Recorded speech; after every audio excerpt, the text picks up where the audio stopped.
15 বছর শাসনের পর একজন নেত্রী তার দেশ থেকে পালিয়ে যাচ্ছে। তিনি মনে করেছিলেন অসংখ্য মানুষ হত্যার পরও তিনি ক্ষমতায় টিকে থাকতে পারবেন।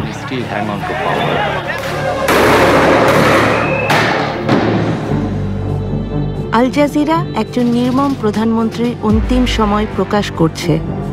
এখন লেখা লিখবেন, ব্যবহার করবেন, যেখানে পাবে সেটা গুলি করবেন। শেখ হাসিনার ক্ষমতায় থাকার লড়াইয়ের শেষ প্রহর। তিনি সেনাপ্রধানকে জিজ্ঞাসা করেছিলেন যে আপনি এই লোকজনদের গুলি করে সরাচ্ছেন না কেন? পুলিশ খুব ভালো কাজ করছে, তারা মানুষ মারছে।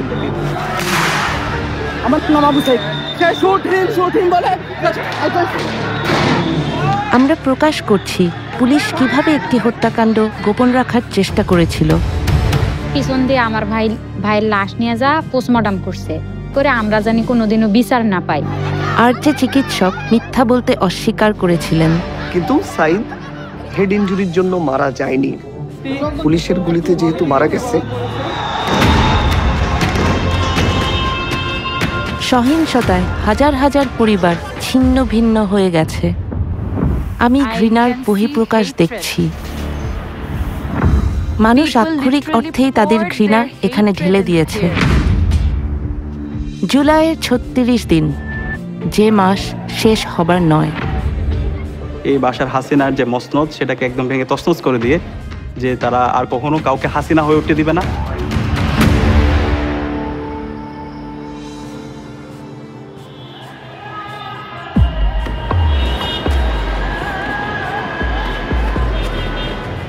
সতেরো কোটি মানুষের দেশ বাংলাদেশ।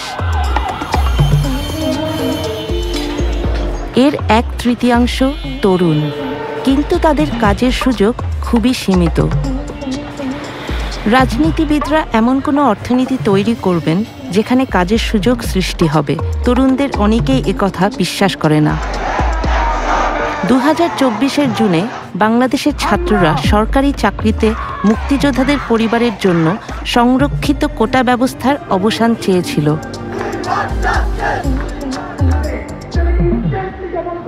এবং এই কোটার মাধ্যমে তার যারা পছন্দের লোক তাদেরকে মূলত এক্সট্রা ফ্যাসিলিটিস দেওয়া হয়, যার ফলে এখানে মেরিটোক্রেসির ভিত্তিতে একজন শিক্ষার্থী তার যে ন্যায্য বুঝে পাওয়ার কথা ছিল সেটা সে পাচ্ছে না। After 11 days, the Indian Air Force are still attacking Dhaka. 71-এর স্বাধীনতার যুদ্ধের পর বাংলাদেশের প্রথম রাষ্ট্রপতি হন শেখ হাসিনার পিতা শেখ মুজিবুর রহমান। যুদ্ধে যারা অংশ নিয়েছিলেন তাদেরকে পুরস্কৃত করার জন্য এই কোটা ব্যবস্থার প্রবর্তন করা হয়। এত যুক্তিহীন, অর্থহীন, তরুণদের জন্য এতটাই ক্ষতিকর যে প্রত্যেকে এটাকে ঘৃণা করত। কিন্তু আপনার বোঝার কোনো উপায় নেই যে এটা এমন কিছুতে পরিণত হবে যা পুরো শাসন ব্যবস্থার পতন ডেকে আনবে।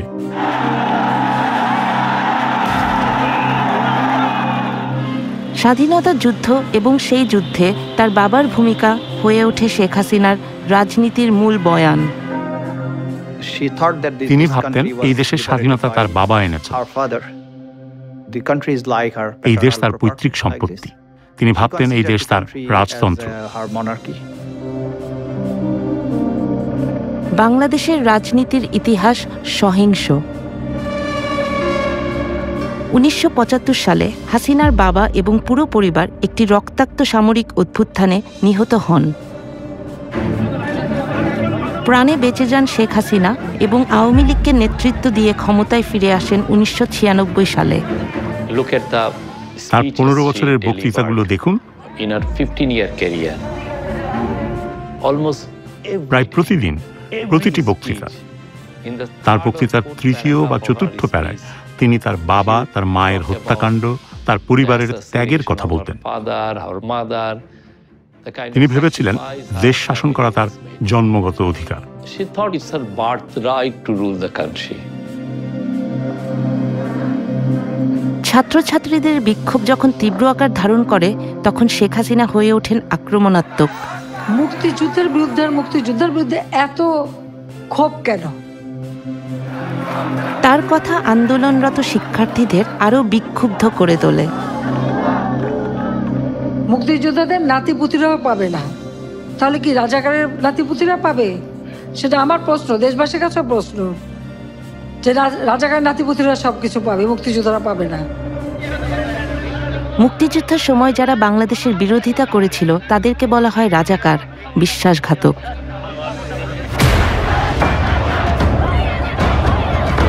এবং এই রাজাকার বলে সে গত 16 বছর এবং এর আগেও পুরো জাতিকে বিভিন্নভাবে ডিভাইডেড করে রাখার চেষ্টা করেছিল।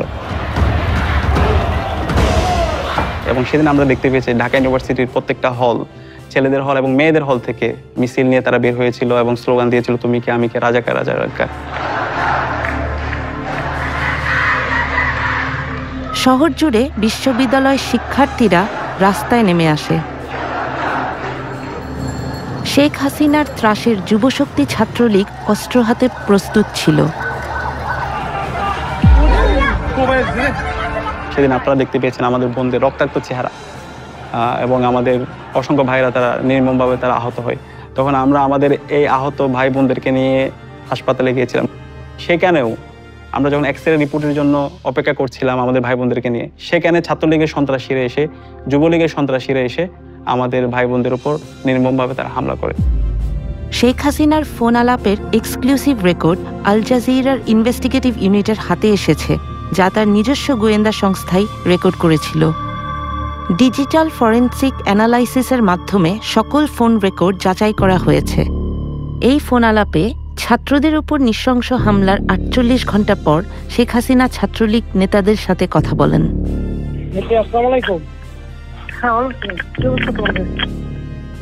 আর ক্যাম্পাসের পরিস্থিতি মোটামুটি স্বাভাবিক হয়ে আসছে, ছেলেদের হল অধিকাংশই ফাঁকা হয়েছে, তবে এরপরও ভিতরে পুলিশের সার্চ করতে হবে। আমাদের দলীয় সিনিয়ররা অনেকে প্যানিক হয়ে যাচ্ছিল, মানে কি করব ডিরেকশন দিতে পারতেছিল না। এই জন্য আজকে আপনাকে বারবার ফোন দিয়েছি, আপনি কিছু মনে করেন না। আমি কেন মনে করবো, আমি তো সেদিন সারা রাতই যাই, কালকেও তো দক্ষিণে উত্তরে বলে দিচ্ছি যেখানে যা দরকার আমি তো বলি স্যার। আমি আর আমাদের তারা ঘাবড়ায় যায়। আমাদের নেতাকর্মীরাও মাঠে ছিল, আপনার নির্দেশনা পাইয়েই সবাই নেমে গেছে। শেখ হাসিনার সিনিয়র এক গোয়েন্দা কর্মকর্তাকে আল জাজিরা খুঁজে বের করেছে। নিরাপত্তার জন্য সেই কর্মকর্তার কণ্ঠস্বরকে বদলে দেওয়া হয়েছে। তারা বিশ্ববিদ্যালয় এলাকায় শিক্ষার্থীদের মারধর করেছিল। তাদের অনেককে হাসপাতালে যেতে হয়েছে, যাদের মধ্যে ছাত্রী এবং নারীরা ছিলেন।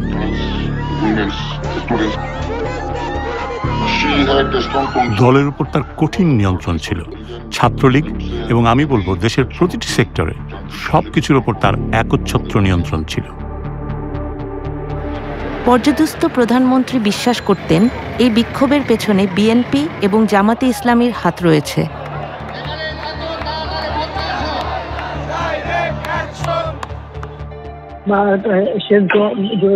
পিছনে তো সবচেয়ে আশঙ্কাজনক হলো যে সব এর পিছনে তো অন্য একটা শ্রেণী কাজ করতেছে দেখে, কারণ আমি ওই যারা জঙ্গি সন্ত্রাসী তাদেরকে আমরা কোনো সুযোগই দিতে চাই না। এটাই বেস্ট ডিসিশন হয়েছে, বেস্ট ডিসিশন। হয়তো আমি তো জানি, আমরা তো আন্দোলন সংগ্রাম করে পড়তে আসছি। নিজের গোয়েন্দা কর্মকর্তাদের তিনি বিশ্বাস করতেন না। আমি বললাম, স্যার, এই যে রাস্তায় আপনার বিরুদ্ধে লোকজন দেখছেন, এরা সাধারণ মানুষ। এদের অনেকেই কোনোদিন রাজনীতি করেনি। এরা সাধারণ মানুষ, এরা সাধারণ শিক্ষার্থী।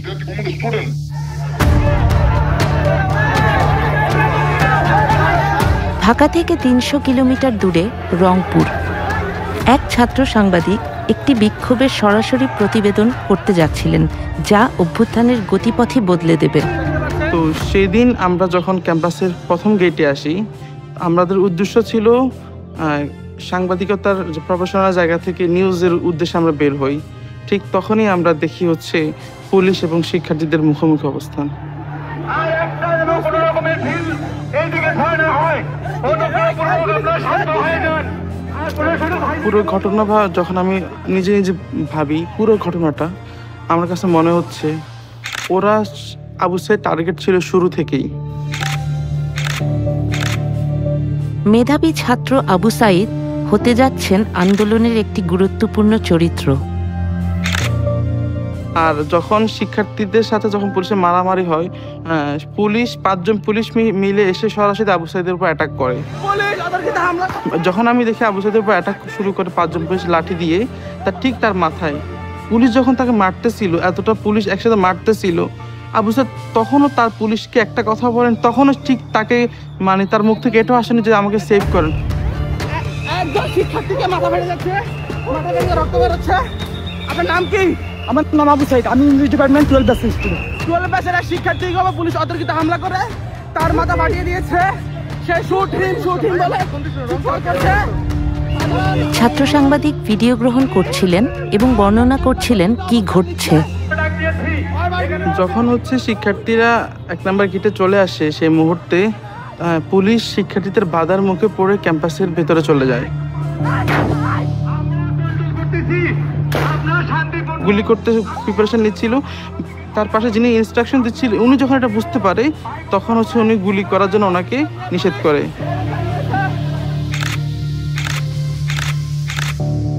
এবং ভেতর দিক থেকে আমাদের ক্যাম্পাসের কিছু কর্মকর্তা, কিছু কর্মচারী, পুলিশ মিলে শিক্ষার্থীদেরকে উদ্দেশ্য করে ইট পাটকেল, টিয়ার সেল গুলি করতে করতে ক্যাম্পাসের আবার 1 নম্বর গেটে আসে।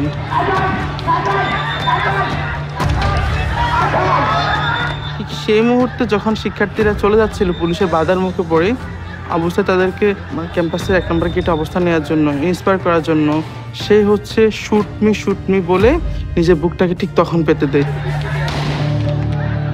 প্রথম গুলিটা লাগে তার পেটে। যখন সে তার পেটে লাগে, সে বুঝতে পারে তার পেটে কিছুটা লাগছে। ঠিক সেই মুহূর্তে একজন পুলিশ ঠিক তার খুব কাছে এসে ঠিক তার বুক বরাবর গুলি করে।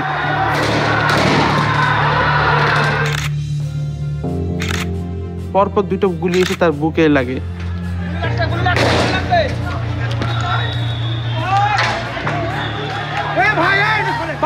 শিক্ষার্থী গুলিবিদ্ধ হয়ে লুটিয়ে পড়েছে, ওকে ধরার জন্য কেউ আসছে না। সাধারণ শিক্ষার্থীরা দ্রুত এগিয়ে আসেন।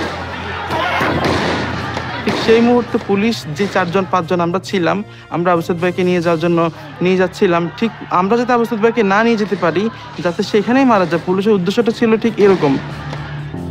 তাদের এরকম একটা ক্রিয়েট করছিল তার পরিবেশটা। ঠিক তারা সেই উদ্দেশ্যে আবার আমাদেরকে গুলি করে।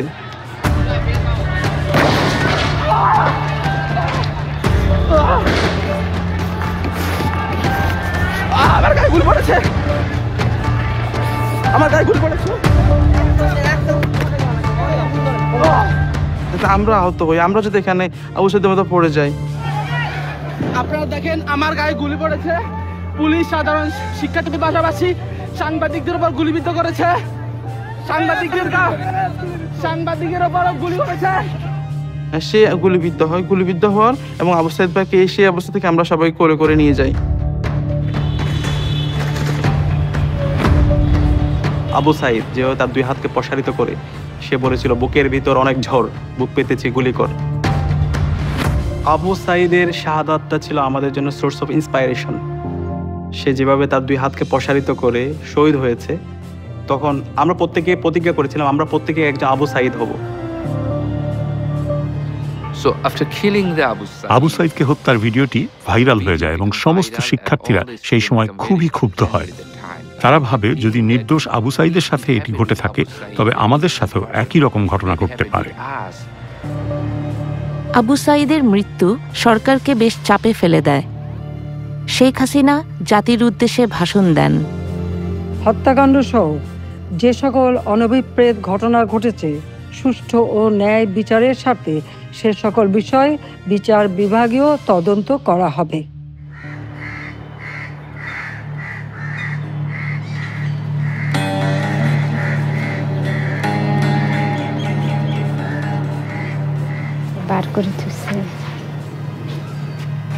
আবু সাঈদের পরিবার গণভবনে এসেছেন, যা প্রধানমন্ত্রীর বাসস্থান।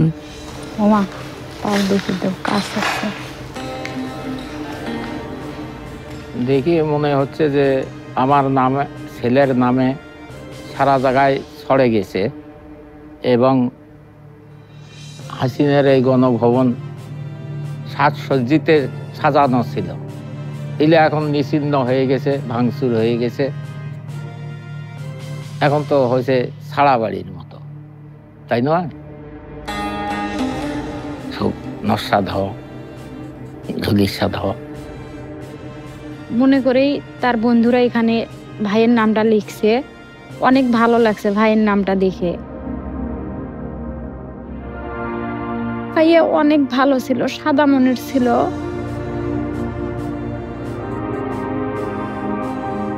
পিছন দিয়ে আমার ভাইয়ের লাশ নিয়ে যা পোস্টমর্টম করছে, যে ওনারা চাইছিল যে আঘাতের মাধ্যমেই তার সহপাঠীরা যে ঢিল ছোড়াছুরি করছে ওগুলো পায়াই আর কি মারা গেছে আবু সাইদ ভাই, এরকম রিপোর্ট বের করতে চাইছিল।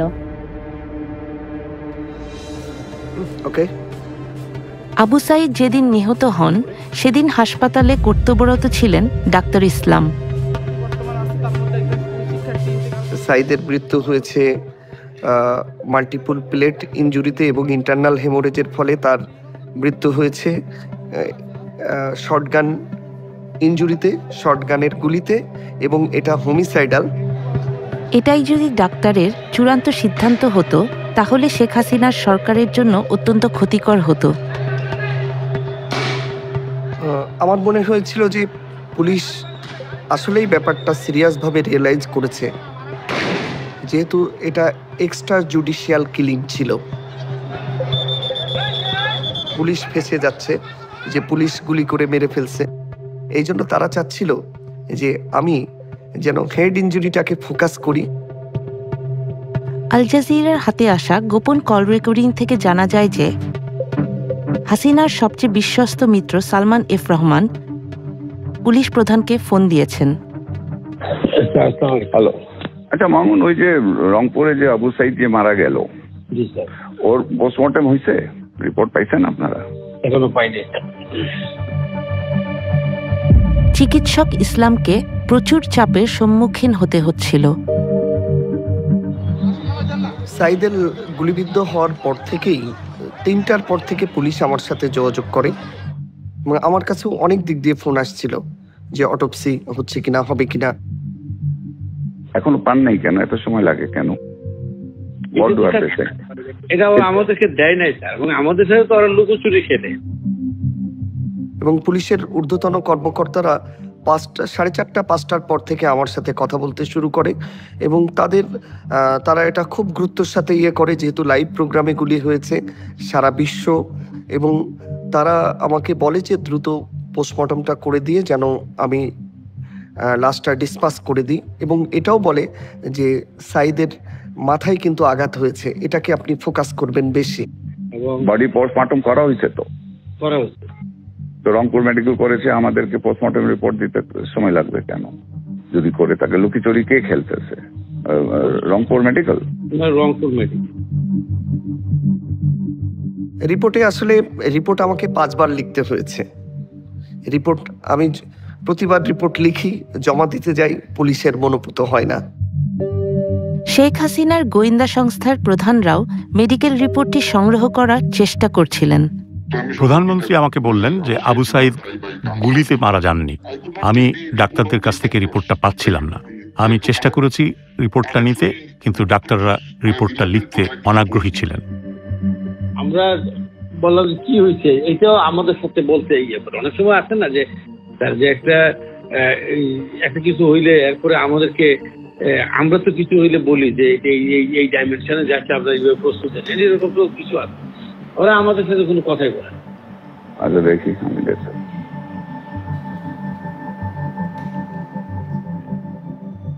এটা ফোন কলটা আমি আজকেই প্রথম আপনাদের মাধ্যমে জানতে পারলাম, কিন্তু আমার যেটা মনে হয়েছে যে এটা সরকারের সর্বোচ্চ মহল থেকেই আবু সাইদের রিপোর্টকে মানে টেম্পারিং করার সর্বোচ্চ চেষ্টা করা হয়েছে। মানে আমাকে আসলে অফার করা হয়েছিল যে তোমার 2 সপ্তাহ ছুটি দিয়ে দিচ্ছি, তুমি আমাদের মনোমতো রিপোর্টটা দাও, থাইল্যান্ডে ট্যুর করো, ফ্যামিলি নিয়ে কক্সবাজারে 7 দিন থেকে আসো, কিন্তু আমি সবগুলোই রিফিউজ করছি। হাসিনার ঘনিষ্ঠরা ফোনে নিজেদের মধ্যে কি কথা বলছে এটা গোপনে রেকর্ড করতেন মেজর জেনারেল জিয়াউল আহসান। হাসিনার গোপনতম ঘটনাসমূহ তিনি জানতেন। তিনি ছিলেন হাসিনার চোখ ও কান। এটি ছিল জিয়াউল আহসানের মস্তিষ্ক প্রসূত গোয়েন্দা সংস্থার পরিচালক, এবং তিনি সফটওয়্যারটি ব্যবহার করে ভিকটিমদের খুঁজে বের করতেন এবং তাদের তুলে নিতেন। কিন্তু আসলে এটি ব্যবহার করা হয়েছিল বিক্ষোভকারীদের শনাক্ত করতে বা তাদের খুঁজে বের করতে। যেসব রাজনৈতিক নেতাদের তারা অপহরণ করেছে এবং তাদের জোরপূর্বক গুম করেছে। তিনি তাকে বিশ্বাস করতেন, তিনি তার উপর আস্থা রাখতেন। সে ছিল ক্ষমতাবান, তার মনোভাব নিষ্ঠুর। এই গোয়েন্দা কর্মকর্তা এখন হত্যা মামলার আসামি। হাসিনার আমলে তিনি হাজার খানেক হত্যার সাথে জড়িত ছিলেন। তদন্তকারী অফিসাররা এমনটাই মনে করেন। ইতিমধ্যেই আমরা তথ্য পেয়েছি যারা গুমের শিকার হয়েছিলেন সে নিজেই তাদেরকে হত্যা করেছে। সে তার দলবল ব্যবহার করে তাদের আটক কেন্দ্র থেকে অন্য কোথাও নিয়ে গিয়ে হত্যা করেছে, এবং অনেক সময় মৃতদেহগুলো সিমেন্টের বস্তা দিয়ে বেঁধে নদীতে ফেলে দেওয়া হয়েছে। হাসিনা 50টিরও বেশি মোবাইল ফোন ব্যবহার করতেন, তবুও তার কথা রেকর্ড হতো। কিছু ক্ষেত্রে অন্য পক্ষ বলছিল যে আমাদের টেলিফোনে এই বিষয়ে আলোচনা করা উচিত নয়, আর উত্তর দিচ্ছিলেন প্রধানমন্ত্রী, হ্যাঁ আমি জানি এটা রেকর্ড করা হচ্ছে, কোনো সমস্যা নেই। এটা ভাগ্যের পরিহাস। তিনি অন্যদের জন্য খুব গভীর খাদ খনন করেছেন, সেই খাদে এখন তিনিই পড়েছেন।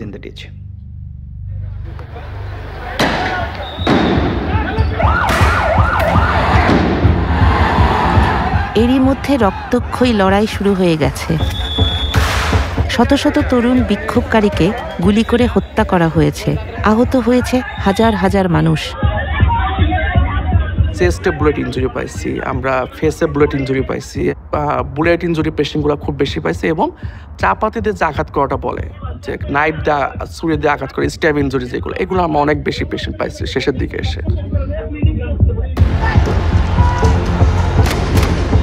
ছাত্ররা আর চাকরির জন্য বিক্ষোভ করছিল না, তারা হত্যার বিচার চাইছিল। তারা আর কোনো হাসিনার গুলি অথবা কোনো তার ল এনফোর্সমেন্ট এজেন্সির যে হচ্ছে গুলি, এগুলোকে কোনো কিছুকে তারা তোয়াক্কা করছে না। তারা হাসিনার পতনের দাবিতে তারা সামনের দিকে এগিয়ে যাচ্ছিল। আত্মবিশ্বাস ছিল আমরাই এক্ষুনি হাসিনার পতন নিশ্চিত করব। হাসিনার অসংখ্য ফোন রেকর্ডিং মুছে ফেলা হয়েছিল, কিন্তু 18 জুলাইয়ের একটি অত্যন্ত গুরুত্বপূর্ণ ফোনালাপ খুঁজে পাওয়া গেছে, যে রাষ্ট্রীয় দমননীতির ভয়ঙ্কর মোড় নেওয়ার প্রমাণ দেয়।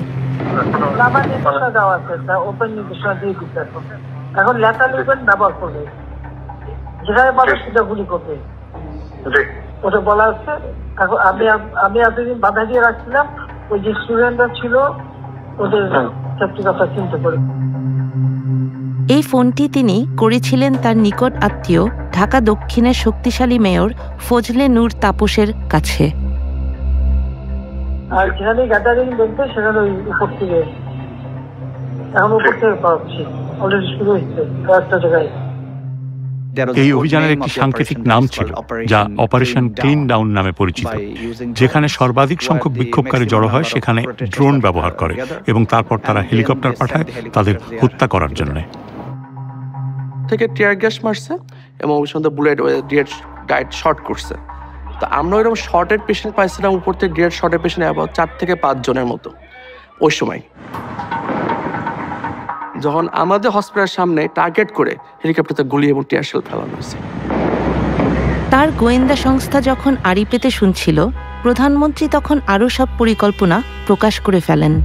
সেনাপ্রধানের সাথে কথা বলছি, ওরা রেডি থাকে, ঠিক আছে, এখন তো আমরা করলো ইয়ে করছি, ড্রোনদের ছবি নিচ্ছি। তবে কিছু ছবি দেখে পাকড়াও করা যায় না রাতের মধ্যে? সবগুলিকে অ্যারেস্ট করতে বলছি রাত্রে। পাকড়াও করলে না, ওটা বলা হয়নি, ওটা র্যাব জিএফআই সবাইকে বলা হয়েছে যে যেখান থেকে যে কটা পারবো ধরে ফেলবে। শিক্ষার্থীদের হত্যার জন্য আওয়ামী লীগ সরকারের বিরুদ্ধে মামলা লড়ছেন তাজুল ইসলাম। এটা সত্যিই বিস্ময়কর ছিল। একটি দেশের, একটি গণতান্ত্রিক দেশের প্রধানমন্ত্রী হিসাবে তিনি বিক্ষোভকারীদের হত্যার নির্দেশ দিচ্ছেন, বেশিরভাগই তরুণ ছাত্র, এবং তিনি নির্দেশ দিচ্ছেন প্রাণঘাতী অস্ত্র ব্যবহার করে এই লোকদের হত্যা করার জন্য। 19 জুলাই শেখ হাসিনা সেনাবাহিনীকে রাস্তায় নামার নির্দেশ দেন।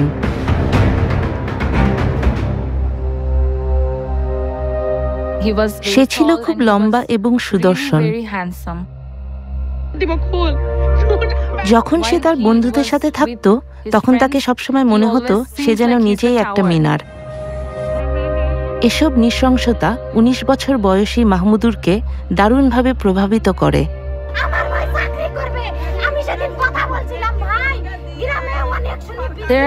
একটা ভিডিও ছিল, আবু সাইদের বোন কাঁদছিল। আমার ভাই সেটা ফেসবুকে শেয়ার করে এবং সে বলছিল, আমার মনে হচ্ছে এটা আমার বোন, তাই আমি এটা নিতে পারছি না। আমরা তাকে বাইরে যেতে দিচ্ছিলাম না। সে একদিনে গিয়েছিল এবং সেটাই ছিল তার জীবনের শেষ দিন। সেদিন ছিল জুলাইয়ের 19 তারিখ। বাসা থেকে সে বের হয় 3:10-এ। 3:26-এ সে আমাকে ফোন করে। আমি তাকে বকাবকি করছিলাম আর আমি তার সাথে চিৎকার করছিলাম, তোমাকে বাড়ি ফিরে আসতে হবে। সে বলল, আচ্ছা আমি আসছি। জাস্ট 11 মিনিট পর সে মারা গেল।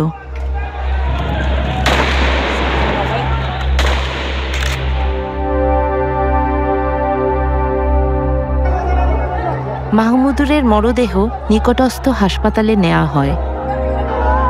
আরো 5টা লাশের সাথে আমার ভাইটা ছিল। এ যেন স্ট্রেচারে রক্তের সাগর। আমার মনে হচ্ছিল একটা দুঃস্বপ্ন দেখছি। এটা সত্যি হতে পারে না। আমি কোথায়? এটা কি কোনো যুদ্ধ হচ্ছে? সে আমাদের পরিবারের রত্ন ছিল, আমাদের একমাত্র স্বপ্ন, একমাত্র দামি জিনিস। আসলে সে আমাদের পরিবারের ভবিষ্যৎ ছিল। বিক্ষোভ যখন তীব্র আকার ধারণ করছিল, শেখ হাসিনা দেশের ব্যবসায়ী ও শীর্ষ রাজনীতিবিদদের সাথে দেখা করেন। তিনি ছিলেন একরোখা। ডিজিটাল বাংলাদেশ তো আমারই করে দেওয়া। আজকে সেই ডাটা সেন্টার থেকে শুরু করে সব কিছু পুড়িয়ে দেওয়া হয়েছে, সাবমেরিন কেবলটা পর্যন্ত নষ্ট করা হয়েছে। আজকে কারফিউ দিতে আমরা বাধ্য হয়েছি মানুষের জানমাল রক্ষা করার জন্য। ইন্টারনেট সংযোগ বিচ্ছিন্ন হবার কারণে তিনি বিক্ষোভকারীদের দোষারোপ করেছিলেন। হঠাৎ করে ইন্টারনেট ব্ল্যাকআউট, এর আগে আমরা সহজেই অনলাইন ইন্টারনেটের মাধ্যমে সবার সাথে যোগাযোগ করতে পারছিলাম। এই মুহূর্তের মধ্যে আমরা একটা অফলাইন নেটওয়ার্ক তৈরি করেছিলাম। আমরা কিছু এক্সট্রা ডিভাইস কিনে রেখেছিলাম এবং কিছু এক্সট্রা সিম, এবং আমরা যখন মিছিল করছিলাম সেই সময় হেলিকপ্টার থেকে হাসিনা এবং তার যে ল এনফোর্সিং এজেন্সি তারা আমাদের উপর গুলি করছিল। তো এই সময়ে একই সাথে মাঠের আন্দোলন সমন্বয় করা এবং পরবর্তী দিনে কর্মসূচি প্রণয়ন করা, সেটা ছিল আমাদের সবচেয়ে গুরুত্বপূর্ণ কাজ। কিন্তু ছাত্রলীগ নেতাদের সাথে তার এক ধারণ করা ফোন আলাপে সাবেক প্রধানমন্ত্রী এক ভিন্ন চিত্র তুলে ধরেন। আর এই বিসিআরসি বন্ধ করতে, ইন্টারনেট বন্ধ, বিসি সাইকল ঠিক হবে, তোমরা বলো আন্দোলন কাশিয়ে পোয়াইছে, এটা শেষ ঠিক হতে অনেক সময় লাগবে। আল জাজিরা একটি গোপন সরকারি নথি পেয়েছে যা প্রকাশ করে কে বাংলাদেশকে ইন্টারনেট থেকে বিচ্ছিন্ন করেছে। জুলাইয়ের 15 তারিখে বাংলাদেশের টেলিযোগাযোগ কর্তৃপক্ষ ঢাকার বিভিন্ন বিশ্ববিদ্যালয় এলাকায় ইন্টারনেট সংযোগ বন্ধ করে দেয়। পরের দিন পর্যন্ত তারা 59টি বিশ্ববিদ্যালয় ওয়েব অ্যাক্সেস, ব্লগ এবং 2 শতাধিক সাইটে প্রবেশ বন্ধ করে দেয়।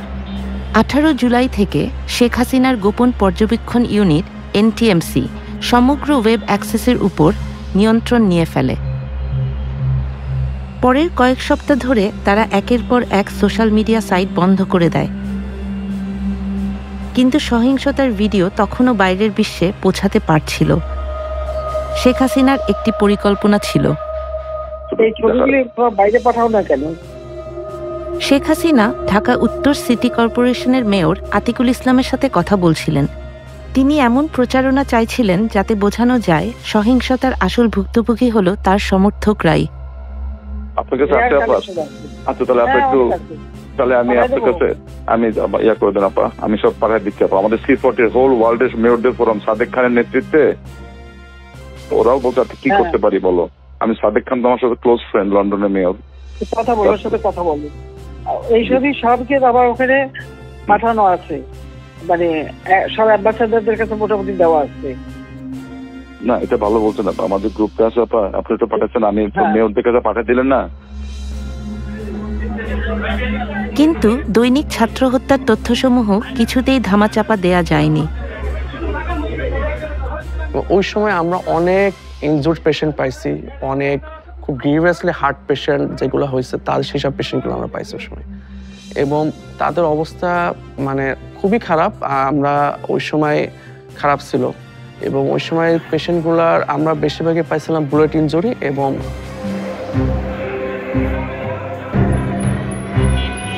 মৃতের সংখ্যা বাড়ার সাথে সাথে মানুষের ক্ষোভও বাড়ছিল। সরকার ক্রমেই জনসমর্থন হারাচ্ছিল।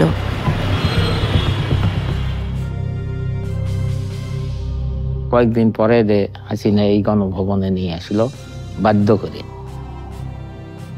সব প্রশাসনেরা নিয়ে, গাড়ি যাওয়া আসে, থাকা খাওয়া সব ফ্রি, চলো তোমার যাওয়াই নাই। বিক্ষোভে নিহতদের পরিবার যারা তাদের সন্তান হারিয়েছেন তাদের সাথে শেখ হাসিনা দেখা করার আয়োজন করলেন। বুঝি নাই, মূর্খ মানুষ তো। বুঝি নাই কি, বাধ্য করে আনছে তো, না আসলে হয়তো অন্য অত্যাচার করলেই হয়। না, আমরা ওই জায়গায় বসেছিলাম, মানে জায়গাটা ছিল ওই জায়গায়, আমাদেরকে সামনে বসতে দিছিল। তো তখন শেখ হাসিনা আসিয়ে মানে একটা লিস্ট করা ছিল শহীদ ফ্যামিলির, তো ফার্স্টে আমাদের নাম ছিল। তো আমরা ওখানে ছিলাম, আমরা দাঁড়াইছিলাম, তো শেখ হাসিনা আমাদের কাছে আসছিল। তখন ওনারা বলল যে হ্যাঁ, তোমার ভাইয়ের বিচার আমরা করব, এটা তদন্ত করে আমরা দেখতেছি কে মারলো কি করলো। তখন আমি বলছিলাম যে আমার ভাইয়ের যে পুলিশে গুলি করে মারছে এটা তো ভিডিও ফুটেজে দেখাই যাইতেছে, এটার আবার তদন্তর কি দরকার। কারণে আসাটা অনেক ভুল হয়েছে, সবাইকে ডাকছে বা সবাইকে কিছু দিছে, কিন্তু সঞ্চয়পত্র দিছিল। তো তখন আমরা বুঝতে পারছি যে এখন হাসিনা প্রচার করবে যে আবু সাইদ ভাইয়ের ফ্যামিলি মানে তাদের কোনো আক্ষেপ নাই, ওনাদের ছেলে মারা গেছে, ওনারা মানে মীমাংসা হয়েছে, এরকম একটা কিছু বুঝাতে চাইছে। তখন আমরা যখন বুঝতে পারলাম তখন আমাদেরকে নিজেদেরকে অনেক খারাপ লাগছিল। তখন আমরা মনে করছি আমার ছেলেটা কে মারলি, তা আমরা মনে করছি আমার ছেলে হাসিনাই হত্যা করবে করছে পুলিশের, তাছাড়া আমার ছেলে মারতে পারে না। আমি নিশ্চিত তাদের প্রত্যেককে জোর করা হয়েছিল। কেউ তো তার পরিবারের সদস্যদের খুনিদের সাথে মিলিত হতে চায় না, তাই না? অন্য পরিবারগুলো এই সাক্ষাতে যেতে অস্বীকৃতি জানালেন। যখন আমি এখানে ঢুকলাম আমি ঘৃণা দেখতে পাচ্ছিলাম। যত কিছু আমি এখানে দেখতে পাচ্ছি শুধুই ঘৃণা। আমাদেরকেও এখানে আসতে বলা হয়েছিল। তিনি সব পরিবারের সদস্যদের সাথে দেখা করবেন এবং ক্ষতিপূরণ বা এরকমই কিছু দেবেন। আমরা কেন ক্ষতিপূরণ নেব? কিসের ক্ষতিপূরণ? আমার পুরো পরিবার ধ্বংস হয়ে গেছে, তার ক্ষতিপূরণ? আপনি কি পারবেন আমার মায়ের প্রতিদিনের কান্নার ক্ষতিপূরণ দিতে? তাই আমরা কোনো ক্ষতিপূরণ গ্রহণ করিনি, এখানে আসার প্রস্তাবেও রাজি হইনি।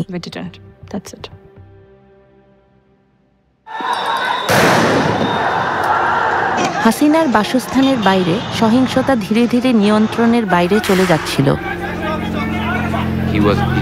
সে শিকারের মেজাজে ছিল, আর তার চোখ যেন শিকার খুঁজছে। আর সে কিছু বন্য প্রাণী মারতে চায়, কিন্তু সে আসলে নিজের দেশের মানুষদের মারছিল।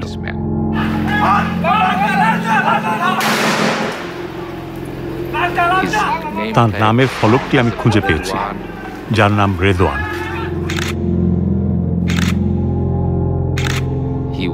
সে ছিল স্পেশাল সিকিউরিটি ফোর্সের সদস্য। সে শেখ হাসিনার জন্য কাজ করত। সে কিভাবে গুলি করতে পারে নিজের দেশের লোককে? তার কাছে AK রাইফেল ছিল এবং সে ছাত্রদের লক্ষ্য করে গুলি চালাচ্ছে।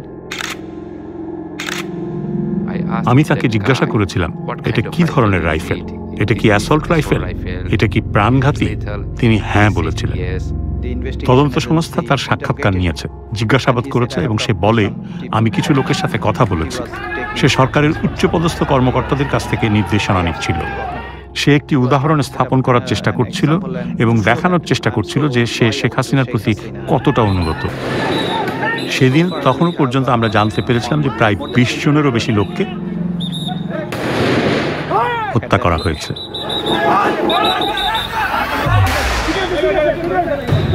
এখন শেখ হাসিনার সেনাবাহিনীর ভেতরেও একটি ঝড় দানা বাঁধছিল।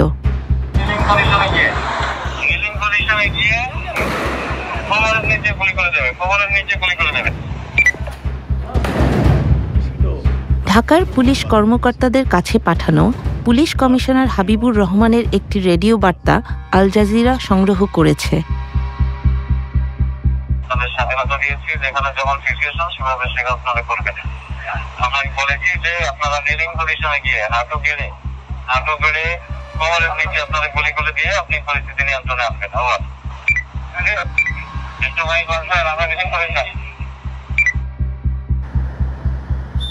সেনা কর্মকর্তারা ক্রমশ উদ্বিগ্ন হয়ে উঠছিলেন। আর না, যথেষ্ট হয়েছে। আমরা একমত হই যে আমরা কোনো গুলিবর্ষণ করব না। সেনাবাহিনীতে কর্মরত এক সেনা কর্মকর্তা আল জাজিরার সাথে কথা বলতে রাজি হন। আমরা তার কণ্ঠস্বরটি বদলে দিয়েছি।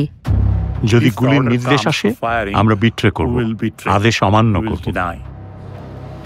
সেনাবাহিনীর প্রধান জেনারেল ওয়াকারুজ্জামান, যাকে মাত্র কয়েক সপ্তাহ আগে শেখ হাসিনা পদোন্নতি দিয়েছিলেন, তিনি নিজেই সম্ভাব্য বিদ্রোহের মুখোমুখি হয়েছিলেন।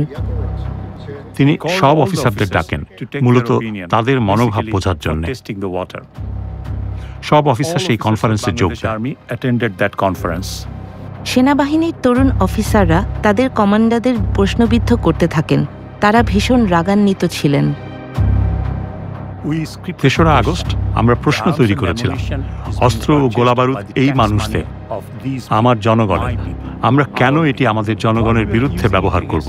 আমরা কেন নিরীহ মানুষকে গুলি করব? আমরা তো জানি না কে আমাদের শত্রু বা মিত্র। তিনি বেশ উদ্বিগ্ন ছিলেন, তিনি উত্তেজিত, আবেগপ্রবণ ছিলেন, তিনি ঠিকমতো বসতেও পারছিলেন না। কতজন? তিনি বেশ নার্ভাস ছিলেন।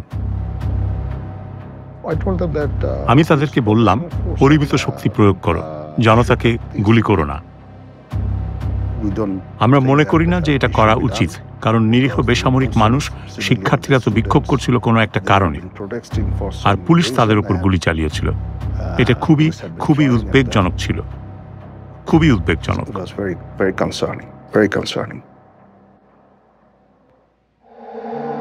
গোপন ফোন রেকর্ড আরও সাক্ষ্য দেয়, শেখ হাসিনার একটি চেইন অফ কমান্ড ছিল। এবারে কোনো কথা নাই, এবার একবার শুরুতে দিবা, বলে দেবো, দেওয়া দেবে, বলতে বলতে থাকবে। হাসিনার ব্যক্তিগত সামরিক সচিব কর্নেল রাজীবকে একটি ফাঁদ পাতার নির্দেশ দেয়া হয়।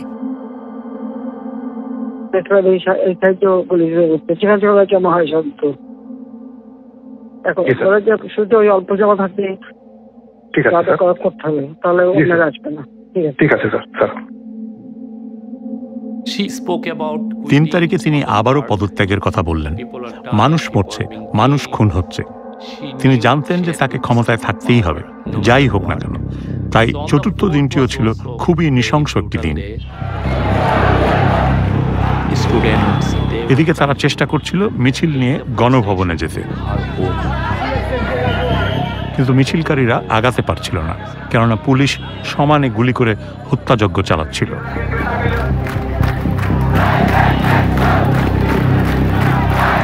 4ই আগস্টের মধ্যে হাজার হাজার মানুষ গণভবন অভিমুখে মিছিল করে আসার প্রস্তুতি নেয়।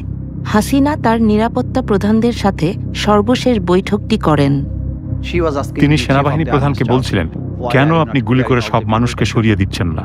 পুলিশ খুব ভালো কাজ করছে, তারা মানুষদের হত্যা করছে। আপনার উচিত হত্যা করে হলেও আমাকে ক্ষমতায় রাখার চেষ্টা করা। অবশেষে সেনাপ্রধান, নৌবাহিনী প্রধান এবং বিমান বাহিনী প্রধান ও অন্যান্য ঊর্ধ্বতন কর্মকর্তারা অস্বীকার করলেন যে তারা এটা করতে পারবেন না, কারণ সেখানে হাজার হাজার মানুষ আছে। আমরা আমাদের নিজেদের লোকজনকে মারতে পারি না, এবং তারপরেও তিনি পদত্যাগে রাজি হচ্ছিলেন না। একসময় আমি তাকে বলেছিলাম যে এটা কোথাও যাচ্ছে না, কোথাও না। সুতরাং এইটুকুই, এটা কোথাও যাচ্ছে না। তাই আপনাকে রাজনীতিবিদদের সাথে কথা বলতে হবে, বিষয়গুলো ভিন্নভাবে সামাল দিতে হবে। এটা কোনো উপায় নয়। এখানে তো আমার মেয়ের আসার কথা ছিল।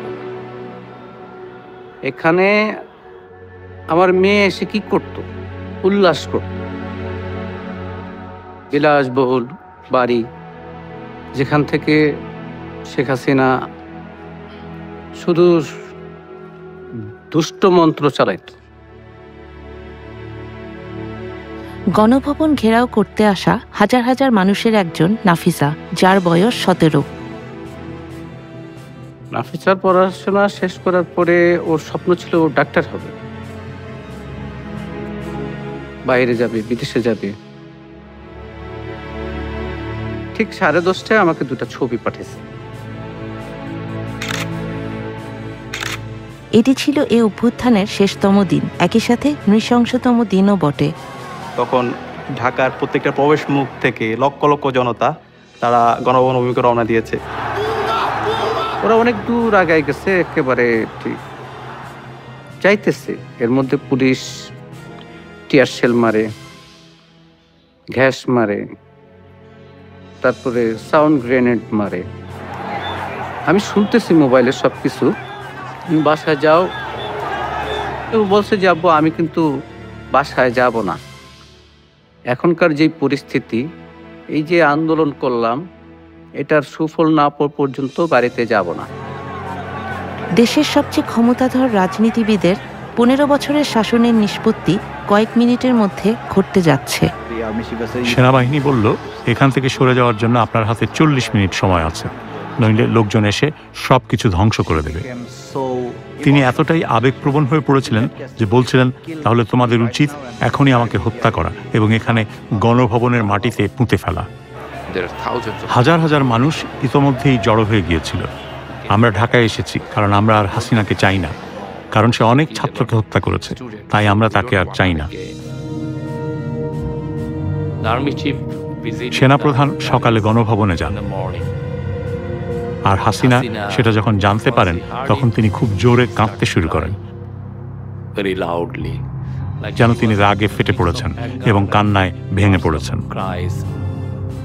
আমাদের ধারণা ছিল আজই সেই দিন, কেননা সব লোক যদি আসে এবং তাদের সরাসরি হাসিনার প্রাসাদে যাওয়ার কথা, এটা নৃশংস একটা ব্যাপার হবে।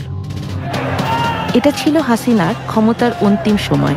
পুলিশ তবুও বিক্ষোভকারীদের উপর গুলি ছড়ছে। ঠিক 20 মিনিট পর আমাকে ফোন দিল, তখন বাজে 12:40। বলতেছে আমি গণভবনের দিকে যাচ্ছি, যদি বিজয় আসে আলহামদুলিল্লাহ, আর যদি না আসে তাহলে তো জানবাই।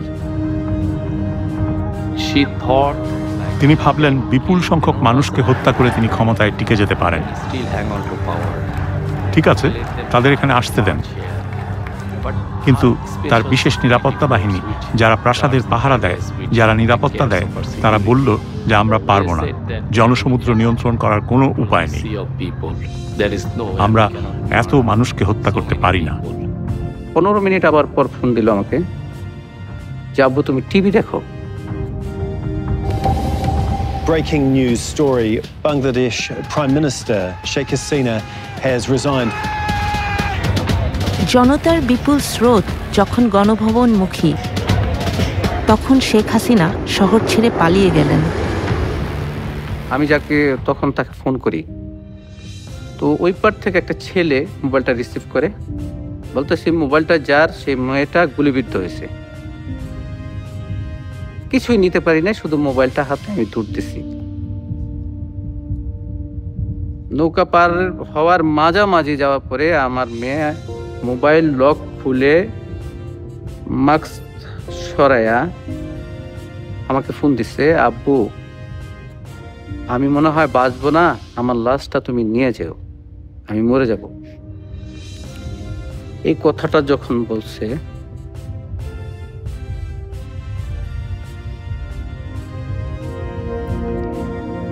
তখন আর নিজেকে ধরে রাখতে পারি নাই।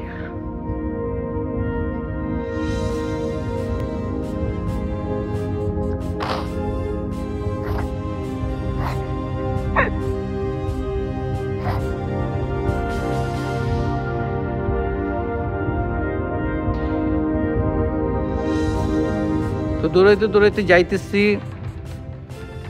আসলে যখন গেছি তখন নাফিসার মামা ফোন দিয়া বলতেছে যে ভাই আপনার মেয়ে আর নাই।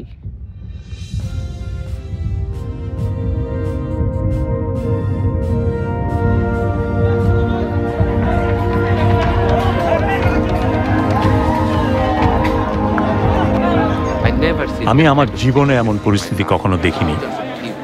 হাজার হাজার মানুষ প্রধানমন্ত্রী যেখানে থাকতেন সেখানে প্রবেশ করেছিল।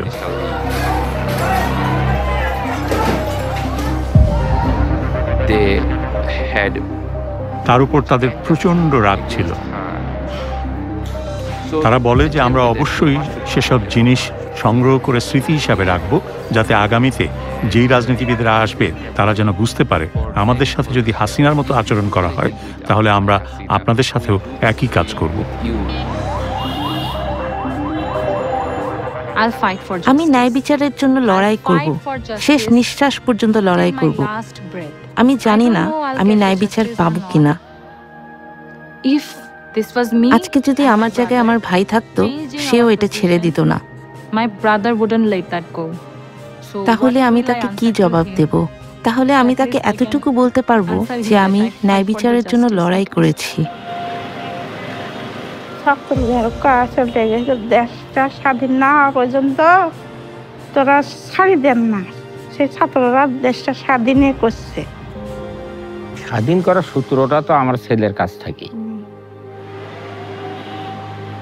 এখন আমাদের চাওয়া হইতেছে পরবর্তী যে সরকার আসবে উনি যেন মানে ন্যায় নিষ্ঠার সঙ্গে থাকে, কোনো স্বৈরাচার সরকার যেন আর গঠন হইতে না পারে, কোনো ন্যায্য অধিকারের জন্য কোনো মা বাবার বুক খালি না হোক, কোনো বোনের ভাই না হারাক। আমি এটা বাংলাদেশের যারা পরবর্তী গভর্নমেন্ট আসবে যেন এই দেশটা পরিষ্কার পরিচ্ছন্ন থাকে, শান্তিপ্রিয় থাকে, এবং যারা এই দেশের জন্য এই মাটির জন্য যুদ্ধ করছে, শহীদ হয়েছে, আহত হয়েছে, তাদের মনোবাসনাগুলো যেন সরকার পূরণ করে, এটা আমি চাই।